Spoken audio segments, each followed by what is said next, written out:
Hello guys, hello everybody. Maayong ugto sa tanan. Masaya na naman ang Madam Sitang guys. Alam niya ba kung bakit? Napakaswerte ko na naman ngayon sa basurahan guys. Napakabait na naman ang basurahan sa akin ngayon. At eto yung naitabi ko.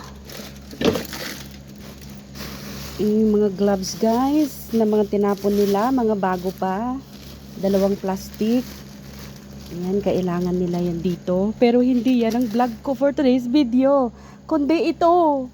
Charan! Yan guys, grabe na naman ang basura.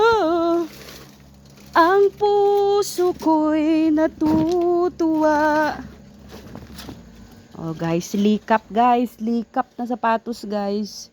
1, 2, 3, 4, 5. Tingnan nyo naman yung presyo guys. Oh, 95,000. Ginoo ko. Kulang-kulang 3,800 pesos. Sa Pilipinas na pera. So yan yung nakalagay. Dito ko yan nilagay nung napulot ko guys. Ayan, di ko alam kung anong yan. Mga sizes siguro yan. Ayan po yung truck na dala namin. Nung kumuha kami ng basura sa Moda Outlet ng Hengdam. And doon po ito galing. Ay naku guys. Itatabi ko na ito guys kaya para sigurado na talaga na hindi mawawala. Kasi mga bago to guys. Pag-iinteresan din to nila.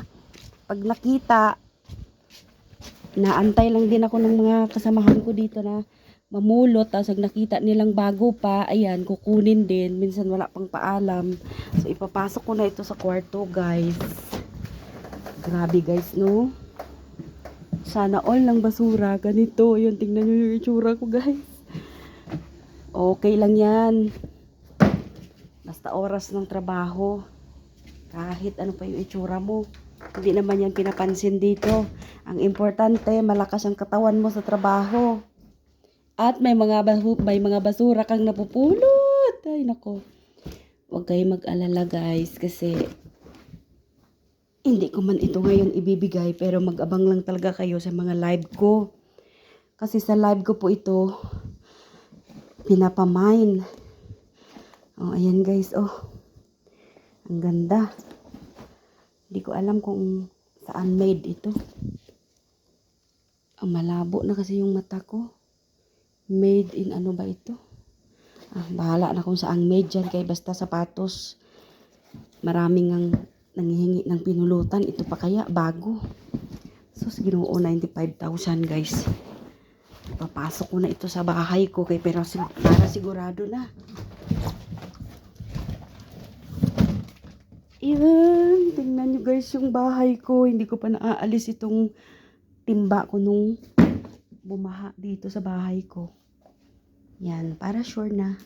So, mag-abang-abang sa live ng Madam Sitang guys kasi doon ko yan ibibigay. Mama chup chup everybody!